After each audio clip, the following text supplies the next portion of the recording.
All right, we here now. Episode 10, what we all been waiting for. The last episode of the 10-part series of the 97-98 Bulls on the road to their second three-peat in 8 years. We all know how it turned out, but we don't know what happened before the championship. We get to witness it today. I'm J. Thank you for watching. If you're new to the channel, subscribe. Turn on your notification bell if you're a returning member. Hit that bell so you can get something every time I upload. And you know I'm not going to hold you up. Let's jump right into it. This is episode 10, The Last Dance. Right off the jump, they're telling us about the rematch between the Utah Jazz and the Chicago Bulls. This matchup they've been waiting on a whole year. And Utah, they've had an outstanding season. No one really seen it coming from them, but they were coming back with a vengeance. Now, most people, they look at things differently. MJ, he looks at things one way and one way only. Win. What can we do to win? How can we maximize everybody on this team to win? Knowing that this is the last season that we're all going to be together, what can we do to make sure we go out with a bang to solidify ourselves as one of the great dynasties such as Boston, LA, Philly? What can we do? Can we win this 6th championship? We're going to figure it out. We're going to make it happen. So, in preparation for the game, everyone's out, they're on the court doing their normal shoot around before games, and MJ's talking to the press. He tells them, yeah, I had a cigar, had a little bit to drink, and I played the piano. They were like, you went down to the bar? He's like, nah, in my room, I got all this stuff, it's called the Jordan bar. But pretty much he's relaxed, you know what I'm saying? So the whole team, they're all shooting deep threes. It's like a little competition, just we warming up. Hey, shoot some shots, let's see who can hit it. Everybody's missing and stuff. And the thing about Jordan that they mention is MJ, he doesn't allow things he can't control to get to him. Meaning, why would I worry about missing a shot I haven't took? Meaning, if I don't take this shot, I don't care about it. But when I shoot it, I got the confidence that I'm going to make it. I'm going to worry about it when I actually shoot it. If I'm not shooting it, I'm not worried about that because I can't control that. But me shooting, I can control this. And everyone was missing their shots. And of course, who hits theirs? The GOAT, MJ. So Utah, we already know, even today we hear Utah is one of the craziest places to play. The fans are out of control. They're irate. They're bizarre. They're going off. Well, in this finals appearance, they're back. The Utah Jazz, everyone knows that they're better than what they were last year, and they're coming to play. They had Marcus Jordan on here. All 3 of MJ's kids, and they were talking about they weren't allowed to go to the Utah game because it was too hostile there. Their mom didn't allow them to go. I can see that because, hey, this is a championship atmosphere. They lost last year. These fans, they're coming with everything they got. This team is coming with everything they got. It's going to be a good series. Like, Utah, they not playing around, especially when you got Karl Malone, a Hall of Famer on your team, John Stockton on your team. Hey, they coming back. Once you lose, that's more motivation for you to win than someone that won last year. People that lose and come back, they try harder to win compared to people that win. They don't try as hard. They figure, oh, we already won one. We can win again. But it's not that type of battle. I told you, the people that lose and come back, they coming back harder than ever. Utah, they get out there. It's a close game. They're going at it. It's back and forth. MJ doing his thing. John Stockton doing his thing. Once they interviewed John, he's like, when I'm out there playing, I never once thought, oh man, it's the Bulls, man. We're going against MJ. I respected their game. They respected mine. But I didn't play with fear. He said he don't know how anyone can play with fear. You never go out there and think, oh man, these dudes are going to beat us. Because once you do that, they already won. They got this space in your head rent free. He didn't care who was out there. He went out there to win. They end up going into overtime. MJ passed to Luke Longley. Longley scores. They go into overtime. But in overtime, the Jazz step it up. They pull out a win. They win 88-85. Hey, game 1, Jazz. Phil didn't like this at all. Game 2, whole different story. They got it together. At the end of game 1, MJ said, at this point, they know it's the last dance. This is the last opportunity to really play together and try to win another championship. So for him, he's saying they're mentally tired, physically tired. They've been doing this 3 years straight, and this might be it. So they definitely turned it around. Game 2, they came out firing on all cylinders. they didn't play around with the Jazz. They ended up winning 93-88. Series is tied 1-1. So when you can steal one on the road, especially against a good team, a team with 2 Hall of Famers, you can steal one game on the road. That's setting you up for success. Because now the next 2 games are at your house, which gives you an opportunity to maybe take it 3-1. When you playing at home, the whole thing is protect home court and use that to your advantage. So the series is tied 1-1. Man, this is a good series. Game 3, whole different ball game. He's like, who are the Jazz? Who are the Jazz? At halftime, MJ's Pippen, they just doing their thing. They're just running through this team. It's just too much defense. Ron Harper's out there getting blocks. They going to halftime up 41-39. It's looking like this game is going to be a runaway. The Bulls are not here to play around. Once they got it together, started off slow, took an L in game 1.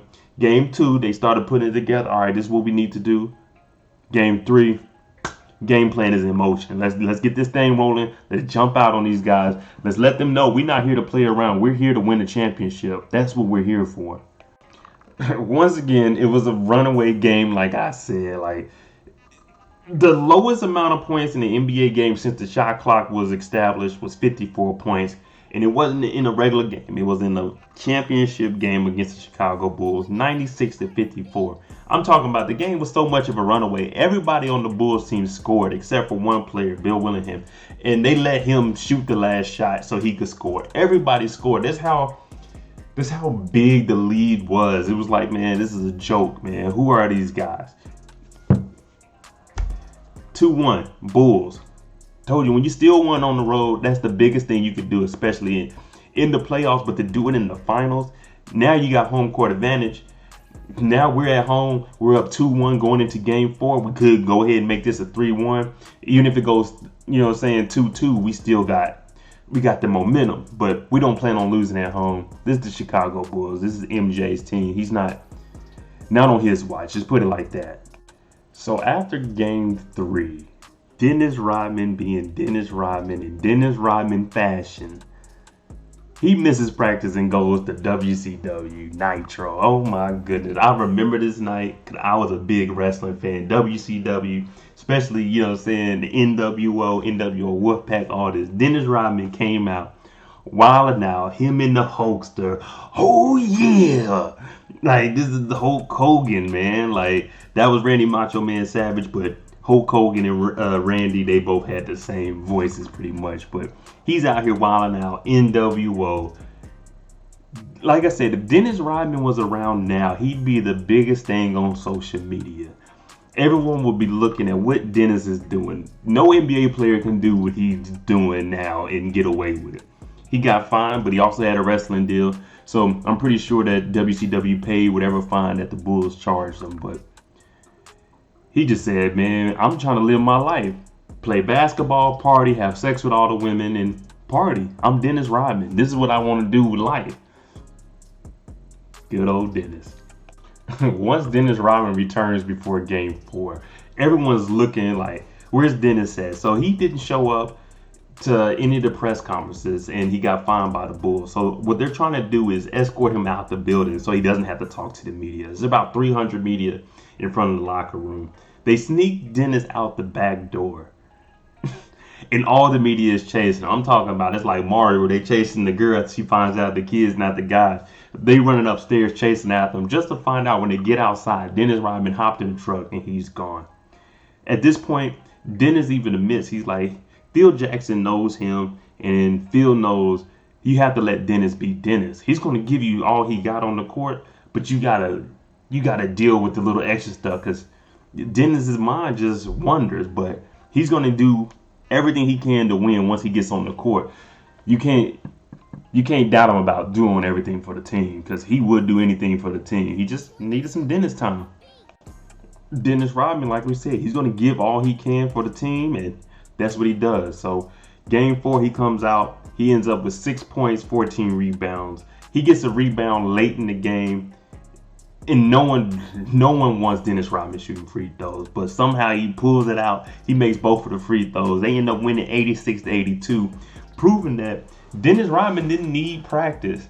He was gonna go out there and do everything he could in his power, which is he dominates in rebounds, 14 rebounds. Man, he did his thing out there. Like you can't expect anything from Dennis. He's had games where he had 0 points and 20-something rebounds, but he's a rebounding machine. He went out there, did his job, hit 2 clutch free throws, and they won the game. Now they got to go back to Utah, but they're up 3-1. So this is a comfortable lead, especially for MJ. When he gets that lead on you, he puts you that grip on there, chokehold. It's over with. He's not letting up now. 3-1 Bulls. Game 5. It's gonna be a tough one. You're facing elimination. It's like we got to go out there and play, man. We can't be sent home like this. Not 4-1. We can't do that. So before the game, Jordan, they're in the locker room. They're having that little conversation before the game and stuff. And he's telling Tex like, hey, man, I'm not gonna be sliding around in my shoes, but I'm gonna slide you a ring tonight. So you gotta have that confidence. You gotta tell yourself, hey, we're gonna go out there and win. But it didn't turn out that way. Karl Malone had a big game this night. He ended up having 39 points. The Bulls, they get a chance to tie the game up. Ron Harper inbounds the ball. MJ gets it. He gets a look at the ball, at the shot, but unfortunately he airballs it, and the Jazz, they end up winning the game. They come in, it's 3-2 now. So it's like, oh man, we got to go back to Utah, man. So leading up to game 6, it's a very big one. If Utah pulls this off, it's 3-3, and then they got a game 7. Most people, when they get to game 7, usually the home team wins, which gives Utah the biggest advantage and the biggest motivational push to try to win this game. They're down 3-2. They got to win or it's go home, which is just down the street. But leading up to the game, there's reports coming out that Scottie Pippen's been having problems with his back. Game 5, he's been taking a lot of charges, so his back has been messing up. So the Bulls, what they want to do, we got to put this pressure on. We got to jump into this game 6. We got to end this game 6 tonight because we're getting mentally exhausted, physically hurt, and beat up. We got to end this tonight, man. We don't need to be going on to a game 7, especially on the road against a good team. No, we can't do that. And just as the report said, as soon as Scottie gets in the game, he gets a dunk early. And after that, his back, he said it just locks up on him, and he just got pain in his back. This is what he's been getting treated for since game 5. And he walks over to MJ and he tells him, hey, man, I don't know if I can go anymore. So it's like we're down our second best man. He's still out here. He's still giving us all his all. But what are we going to do? Like, we got to figure out how we can like rotate, try to hide Scottie. We need to figure this out because we're going to definitely need Scottie. And as soon as this happens, Utah starts heating up. Karl Malone is starting to go off. We can't forget that Karl Malone is a Hall of Famer, one of the all-time leading scorers. You can't give them a chance to get back in the game. And with this injury from Pippen, it's looking tough for him, man. It's looking very tough for him. Scottie actually goes down and he goes into the locker room and he's telling the trainer like, hey, man, I can't go back out there. So he's losing mobility, functioning in his back. And at this time, the Jazz, they just start making a comeback. As soon as Scottie gets down, even Phil Jackson says, at this point, we're just holding on, just trying to stay in the game. MJ is going to have to play pretty much the whole game since Pippen is out. You don't know if he's going to return or not because you're on the court. You don't have time to, hey, what's the status? You just got to play the game. And Utah, they rallying and they doing their thing. They going at it. They trying to win. That's the thing about sports. It's unfortunate that someone gets hurt, but you still got to play whoever's on that court against you. And hey, if it works in your advantage, you just got to take advantage of it. It's not saying, hey, oh, you only won because somebody was hurt. Nah, man, it's part of the game. Anybody can get hurt at any time. That's why we have a team. So the next person got to step up, next man up. Scottie ends up returning back at halftime, and they ask him, hey, can you play? Phil's looking at him like, man, are you sure you can play? And Scottie's like, all right, yeah, I can play, coach. So Phil's like, all right, get in there. At this point, it's win or go home, man. That's all I can say. It's win or go home. Karl Malone is leaving everything out there. Him and Dennis, they actually get into it with each other. Like I said earlier, I mowed my game after Dennis Rodman, so I can understand where they were coming from. It wasn't like nothing personal between the two. It's just they battling. Dennis Rodman loses the ball. They go for it. him and Karl Malone, they get into a little scuffle up and down the court, but once they get up, they hit each other, you know what I'm saying? They pat each other on the back. And it's just like, hey, man, it's competition. But both of them, they're trying to win. Dennis is just a defensive player. Karl Malone can do both. And pretty much he's making Dennis frustrated because Dennis can't stop him on the offensive side. So Dennis is doing everything he can. And we know how Dennis is, the worm. He's going to get in your head. That's what he's born to do. He's got to get in your head. Once he gets in your head, it's going to be ugly for you. At this point, Pippen is just out on the court as a decoy pretty much. MJ's like, hey, man, just stay out here. You know what I'm saying? Do what you can. But you being on this court is better than you being in that locker room. Like, he's not doing anything. MJ's like, Pippen's not getting up and down court. So MJ's bringing the ball up, taking all the shots. Pretty much the whole team is depending on him. Normally, you got that other guy you can go to. Rodman ain't that guy. But, you know, you got Pippen. You go to Pippen. But he's not doing anything. Pippen is barely scoring, jogging up and down the court because his back hurt. When like, you can't do anything with that. So Jordan's really doing everything. So going into the fourth quarter, they're down by 4 points. 5 points, 66-61. But, man, it's tough. It's tough out there when you trying to do it all by yourself. Now the game is coming down to who really wants it more. It's about 50-something seconds, 30 seconds left in the fourth quarter. And the Bulls were down 3. They had to do a 2-for-1, meaning they had to score quickly to have enough time to get the ball. Even if the Jazz uses up the shot clock, to have enough time to get the ball back and still score if they can stop them. So they called this the best sequence in basketball. These two plays, these two drives by MJ. So he gets the first one. He goes for the layup, goes past him, makes it. 37 seconds left. The Bulls are down by 1 at this point. Now we go into the big shot by MJ that we all know, the infamous shot. So MJ scored the layup. They're down by 1. They need the ball back. MJ, he's been studying, so he knows that they're going to run this play through Karl Malone because that's the best player on their team. Pretty much the second best player on the court because MJ is number 1. He said that Dennis Rodman and Karl Malone, they've been battling all game. Like we seen earlier, they had the little scuffle getting up and down the court. So MJ knows what play they're going to run. Instead of clearing out with his player, he stays there. Karl Malone forgets that Michael Jordan's on the weak side. Mike comes around, steals the ball. Now, this is where the whole game shifts. They bringing the ball up court. They interview Scottie. They ask Scottie, what's going through your head when this is happening? We know Scottie has the bad back. What does he say? Get the hell out the way. That's all I could think of is just get out the way. Let MJ have this. They asked Dennis Rodman. Dennis Rodman comes up the court. You see him behind everybody, and he's jogging. But in his head, he's like, I'm not doing anything. MJ got the ball. I know he's shooting this. This is his time. He doesn't care if it's Kerr open for a 3, Paxson open. He's like, I know MJ is going to shoot this ball. Once they get to MJ is like, I'm looking around the court. I'm like, either I can hit this jumper or I can drive all the way to the lane. But what does he do? He does a little crossover. He comes to the top of the key. It was a push-off. I say it was a push-off, but back then the rules were a little bit different. So it looked fair. You know what I'm saying? It is what it is. MJ does a little push-off, hits the game winner. 5 seconds left. They're up by 1. Everyone on the team knew MJ was going to take this moment into his own hands, man. It's an iconic shot. Everybody knows it. What better way to go out? You know what I'm saying? What better way to go out than a shot like that?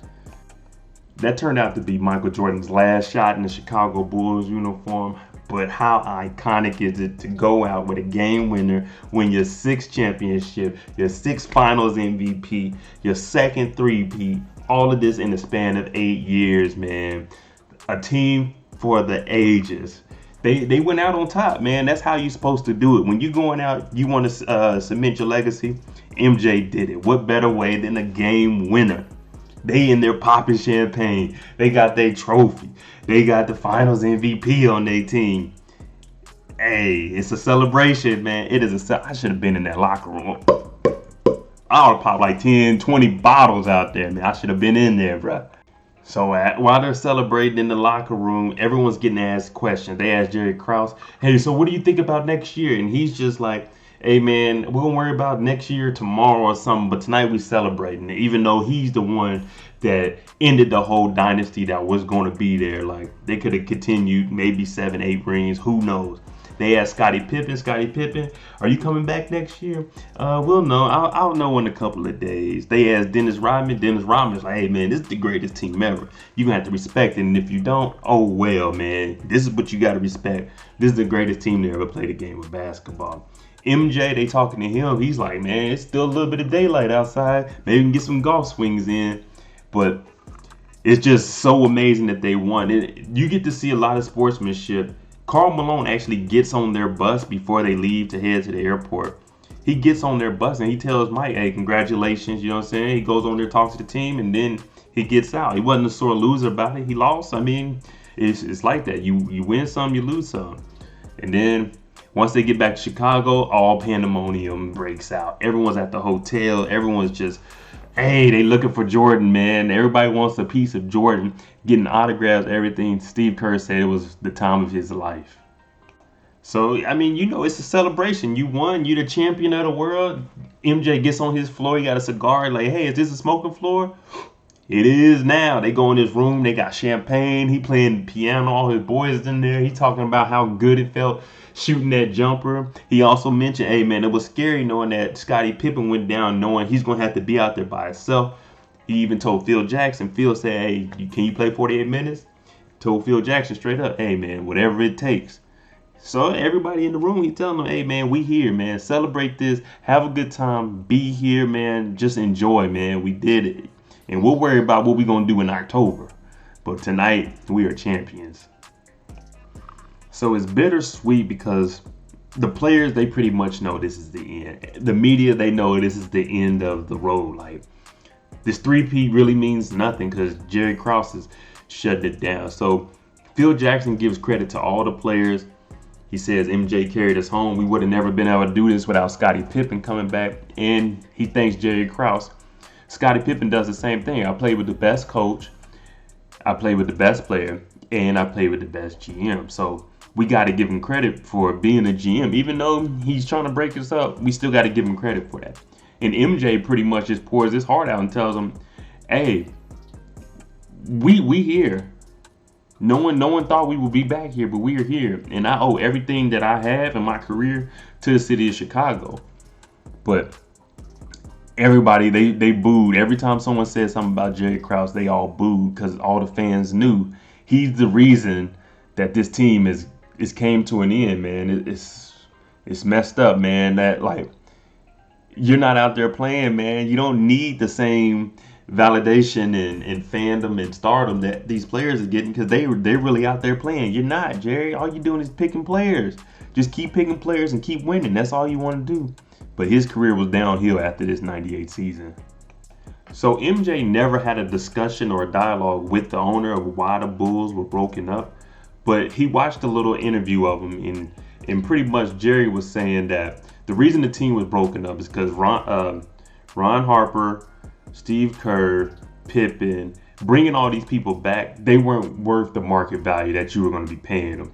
And he was like, if MJ would have came back healthy, then we would have been good. Once MJ seen that, he's like, no. That's not what really happened. At the beginning of the 98 season, y'all could have just got rid of the team and just broke us up then. But y'all didn't. Jerry Krause told Phil Jackson, if you go 82-0, you still won't be coaching here. Y'all knew y'all was going to try to get this 6th ring and then break it up. So MJ's saying, like, if you would have gave the opportunity to all of us to sign a 1-year deal and come back to try to win our 7th, everyone would have took it. Kerr would have took it. Harper would have took it. Scottie, he said you'd have to do a little bit of convincing with, but if you told him that Phil Jackson was coming back and I was coming back on 1-year deals, then Scottie would be back. And Jordan made a very valid statement that this whole time I've been taking 1-year deals leading up to now. So don't say I wouldn't have came back for a 1-year deal, because my 31 year and then 32 the next year, I would have just took like a 33. You just had to pay Pippen a little more, but we would all would have came back for a chance to win that 7th ring. Man, they broke that team up prematurely, man.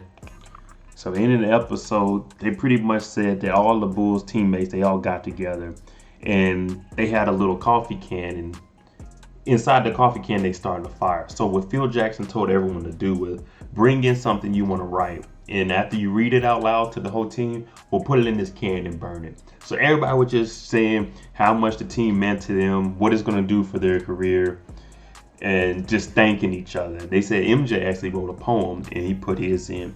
And everyone was shocked about that because that's a side of emotion that they didn't expect to see from MJ. But when you love the game so much, that's what comes out of you. That emotion is going to come out of you. Whether it's good or bad, the emotion shows that you actually love the game and the people around you. So MJ's legacy, scoring titles, defense players of the year, finals MVP, MVPs. MJ went out on top of his game in 98. He had the big shot, 6 championships. What else could you ask for? Undefeated in the finals, man. MJ,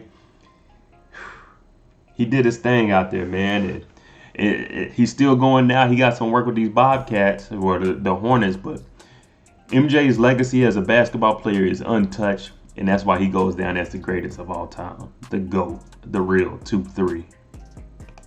All right, that is episode 10 of the 10-part episode, The Last Dance 97-98 Bulls road to their second three-peat in 8 years. MJ's the GOAT. Comment below, who do you think is going to be the next MJ starting now? Like, if this season was to pick back up going forward, comment below who you think will be the next MJ. I know they're trying to do Zion like that, but just comment what you think. And overall, what did you like about all of my episodes that I had, 1 through 10? You can comment bad, good, it doesn't matter. Anything that you comment, I'm going to respond to you.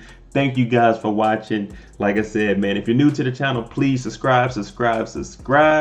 And also, if you're returning, hit the notification bell so you can get something every time I'm dropped. Like I say, I'm Mo.J. Follow me on my social media. It's the same on everything. But hey, thank you for watching. That's episode 10. And I'm out. Jimmy on the beat, boy.